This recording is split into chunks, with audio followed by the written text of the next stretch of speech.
जिला अतिथि सदन अररिया में महिला राष्ट्रीय जनता दल अररिया द्वारा राजद महिला प्रकोष्ठ की जिला अध्यक्षा आरसी प्रवीण बर्फ लवली नवाब की अध्यक्षता में समीक्षा बैठक आयोजित की गई, जिसमें राजद महिला प्रकोष्ठ की प्रदेश अध्यक्षा रितु जायसवाल मुख्य अतिथि के रूप में मौजूद रही।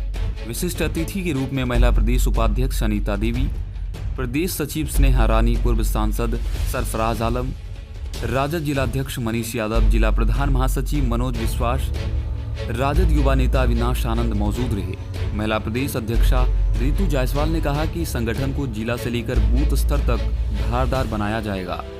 महिला जिला अध्यक्ष आरसी प्रवीण उर्फ लवली नवाब ने कहा, मैं गांव-गांव तक जाकर महिलाओं को संगठन से जोड़ने का काम करूंगी। मौके पर जिला प्रखंड अध्यक्षा फूल कुमारी देवी, जिला प्रवक्ता रामनारायण विश्वास, नगर अध्यक्ष सुधीर यादव, युवा राजद के जिला अध्यक्ष गौरव कुमार राय उर्फ बिट्टू राय, व्यावसायिक प्रकोष्ठ के प्रदेश महासचिव आयुष अग्रवाल, जगदीश झा गुड्डू एवं राजद के दर्जनों नेता मौजूद रहे। अभी चूँकि हमें राष्ट्रीय जनता दल के द्वारा महिला विंग का प्रदेश अध्यक्ष बनाया गया है, तो ये मेरी जिम्मेवारी बनती है कि मैं जा कर के सभी जिलों का दौरा कर करके आंकलन करूं कि हमारी स्थिति कहाँ है और हम कहाँ तक स्टैंड कर रहे हैं। तो कहें तो अगर हम और मजबूती के लिए जो हमारा महिला विंग है उसको और मजबूत करने के लिए और किस प्रकार राष्ट्रीय जनता दल के प्रति महिलाओं का रुझान हो, वो हमारी पार्टी से ज़्यादा जुड़े, उसके लिए हमारे और क्या प्रयास होना चाहिए। तो बस यही एक कोशिश है जिसके तहत मैं अभी सभी जिलों का दौरा कर रही हूँ। उसी के तहत अभी मैं आज अररिया में भी हूँ।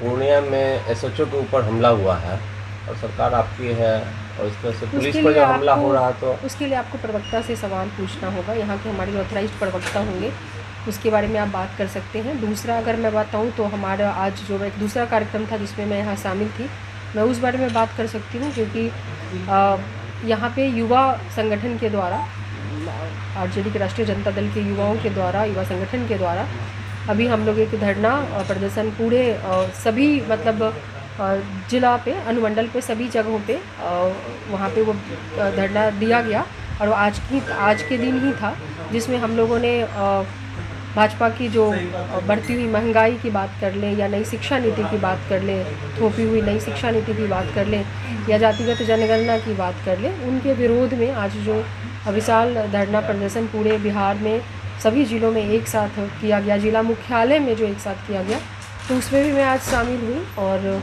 मुझे लगता है कि देखिए इसका प्रभाव पड़ना चाहिए। तो ये भी एक बड़ा कार्यक्रम था जिसमें मैं यहाँ पे अररिया में उपस्थित थी। एक अभी बड़ा सा पुल गिर गया है, आपने खबरों में देखा होगा। हाँ, 1700 करोड़ का पुल है और उद्घाटन भी नहीं हुआ। हाँ, मैंने देखा है, बट मैंने कहा कि उन चीज़ों के लिए जवाब प्रवक्ता आपको दे पाएंगे। वैसे मैं माननीय तेजस्वी प्रसाद यादव जी का देख रही थी, तो मैं ज़्यादा कहना नहीं चाहूँगी, बट वो पुल जो है वो पहले से निर्मित था और जब हमारी सरकार नहीं बनी थी उसके पूर्व में उसका निर्माण हो चुका था और वो गिरा है, तो उसका तो फिर अब तो वो जांच कमेटी और यही सारी चीज़ें वो बता पाएंगे आपको। अभी जो हमारा मेन मुद्दा है कि किस प्रकार से भाजपा डेमोक्रेसी को ख़त्म करके या संविधान को कुचल करके राज्याभिषेक करा रही है, यानी कि डेमोक्रेसी को ख़त्म कर दिया। यहाँ पर देश का सबसे मतलब विश्व का सबसे बड़ा प्रजातांत्रिक देश है भारत, वहाँ पे जनता जो है वो जनता के वोट से चुन करके यहाँ पर हमारे नेता बनते हैं, प्रधानमंत्री बनते हैं या एमएलए बनते हैं, एमपी बनते हैं, वो जनता के वोट से बनते हैं। लेकिन आज स्थिति यह है कि जनता की वोट को दरकिनार करके लोगों के बोलने का, एक आम लोगों की बात तो छोड़ दीजिए, यहाँ पर जो मेंबर ऑफ पार्लियामेंट है, जो आज देश में सबसे बड़ा अपोजिशन है, राहुल गांधी जी की सदस्यता सिर्फ इस बात से ख़त्म कर दी जाती है क्योंकि उन्होंने जो भी बात कही उसमें मैक्सिमम 2 साल की जो सज़ा है, डिफेमेशन का जो केस उस पर हुआ, इससे जताता कि किस तरह से निरंकुश हो चुकी है यहाँ की जो भाजपा की वर्तमान सरकार है, किस प्रकार से उसने बोलने तक पर अंकुश लगा रखा है और उसमें मैक्सिमम सज़ा, उससे ज़्यादा, और वो मैक्सिमम सज़ा भी इसलिए दी गई ताकि आपको पता होगा कि 2 साल की अगर सज़ा किसी को मिल जाती है तो उनकी सदस्यता अपने आप ख़त्म हो जाती है। तो इस तरह की तो बोलने का अधिकार कहाँ है। जहाँ मीडिया की आप बात कर ले तो मीडिया में भी क्या ही कुछ हुआ। अगर आप देखेंगे कि बीबीसी ने जो एक डॉक्यूमेंट्री गुजरात के ऊपर बनी थी जिसको कि उन्होंने जब चलाया तो उसके ऊपर फिर जांच और ईडी और सीबीआई और इनकम टैक्स की वहाँ पर जांच वहाँ पर जाकर के शुरू हो गई। तो इन्होंने स्वतंत्र रहने किसको दिया है? ना तो यहाँ पे मीडिया ही स्वतंत्र है, बस कुछ मीडिया को अगर छोड़ दें, जो उनकी गोद में बैठी हुई मीडिया है, जिसको हम लोग नॉर्मल वे में गोदी मीडिया के रूप में बात करते हैं, उनकी अगर बात छोड़ दें, तो बाकी का देखें कि जो बिल्कुल निष्पक्ष मीडिया है वो बोल के दिखा दे, उनके विरोध में देखिए उनके साथ क्या होता है। तो तमाम आज जो हमारी देश को शर्मसार करने वाली सबसे बड़ी घटना, जो एक महिला रेसलर्स की अगर हम बात करें, तो एक जो ओलंपिक का मेडल लेके आई, जिसके लिए ना एक जन्म, वैसे मेडल लाने के लिए ना कई बार एक जन्म और 2 जन्म भी कम पड़ते हैं, तब जाकर के विश्व में सम्मान प्राप्त करने वाले वो मेडल देश को मिलता है।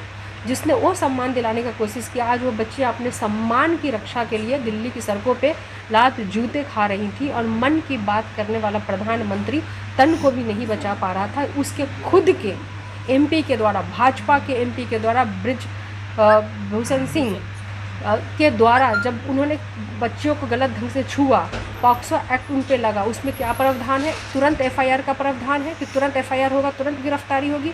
लेकिन एफआईआर भी तब होता है जब सुप्रीम कोर्ट जो है वो जब आदेश करती है, तब जाके एफआईआर होता है। और अभी भी एफआईआर के बाद गिरफ्तारी का नहीं होना, क्या ये देश को शर्मसार नहीं कर रहा? क्या ये देश के कानून को ख़त्म नहीं कर रहा? और बचा कौन रहा है?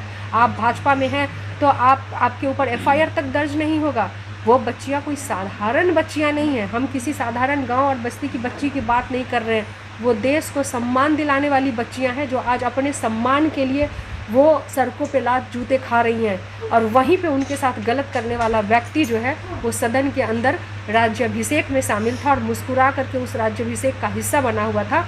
और देश को कभी उन्होंने कहा था कि बेटी कह करके गौरव और मान बढ़ाया था, और आज उसी बेटी के मन की बात उन्हें सुनाई नहीं दे रही है कि उनकी क्या तकलीफ़ है। तो हम कैसे भारत की, ये ऐसे भारत बनेगा विश्वगुरु, और ऐसे हम भारत को लेकर के आएंगे जहाँ पर अभी ट्रेन की बात कर ले, बच्चियों की बात हो गई। आज जो हादसा हुआ, आप हरी झंडी दिखाते हैं ट्रेन को, और आप क्रेडिट लेते हैं बढ़िया ट्रेन चलाने का। आप कहते हैं कि हम सुरक्षा कवच लेकर के आए, जिसमें 300 मीटर अगर सामने से आ रही हो गाड़ी, 300 मीटर पीछे से अगर एक ही पटरी पे आ रही हो तो एक्सीडेंट नहीं होगा, ऑटोमेटिक वो रुक जाएगा। कहाँ गया वो सुरक्षा कवच? वो 350 से जो आंकड़े पार कर चुके हैं मौत के, उसका जिम्मेवार कौन लेगा? कौन है उसका जिम्मेवार? तो हकीकत यह है कि देश के अंदर आज न रेल मंत्री है, न खेल मंत्री है, और न गृह मंत्री है। इस देश के अंदर सिर्फ और सिर्फ बच गया है तो प्रधानमंत्री है, वो भी संविधान और लोकतंत्र को ख़त्म करके उन सब पे हावी होकर के राज चला रहे हैं और राज्याभिषेक चला रहे हैं। और अगर वो राज्याभिषेक नहीं होता तो देश की प्रथम महिला राष्ट्रपति आज उसका हिस्सा होती, वो उद्घाटन कर रही होती, ना कि देश का। ये तमाम बातों के साथ बहुत ज़रूरी है कि महिलाओं के बीच में जाऊं, उनको बताऊं, उनको समझाऊं आपके अधिकार क्या है और आपके साथ हो क्या रहा है। बेटी बचाओ का नारा देने वालों को नीचे में लिख देना चाहिए था, बेटी बचाओ मगर भाजपाइयों से, भाजपा से बचाओ, उनके सांसद और उनके विधायक से बचाओ। क्योंकि आज तक जितने भी हाथरस से लेकर के बिल्किस बानो तक के जितने भी सारी चीज़ें हैं, उन सब से सिर्फ भाजपा ने बचाने का काम किया है अपने मंत्रियों को और विधायकों को। चाहे वो टैनी हो जिसने किसानों को कुचल दिया हो, तो बचता क्या है और कहने के लिए। और हम चाहते हैं कि वो हमारा भरोसा जो है वो राष्ट्रीय जनता दल के प्रति महिलाओं का बढ़े, वो आए वहाँ पे और उसका पार्ट बने, और हम एक मजबूत संगठन जो है वो राष्ट्रीय जनता दल के लिए तैयार कर सके। यही मकसद से अभी पूरे बिहार के सभी जिलों का मेरा 55 दिनों का दौरा रहेगा। 55 दिनों में मेरी एक प्रयास है कि मैं उस दौरा को कंप्लीट करूं, सभी जिलों में जाऊं और धरातल पे क्या स्थिति है उसका आंकलन करूं, और जो कमी है उसको कैसे दूर करके एक मजबूत संगठन तैयार करूं, यही अभी मेरा प्रयास है। अररिया में खुल गया मोबाइल एवं laptop sale and service store. यहाँ पर आपको मिलेगा हर ब्रांड का नया एवं refurbish mobile phone, laptop, data cable, screen cover, charger सहित हर प्रकार का मोबाइल एवं लैपटॉप एसेसरीज। यहाँ पर 30 मिनट में रिपेयरिंग की सुविधा और डोर टू डोर रिपेयर की सुविधा भी उपलब्ध है। मोबाइल हो या लैपटॉप, कम कीमत पर यहाँ उपलब्ध है। तो आज ही पधारे। हमारा पता है Fixman multi sale and service store, ADB Chowk petrol pump के बगल में अररिया। मोबाइल नंबर 95060927 और 06453350035।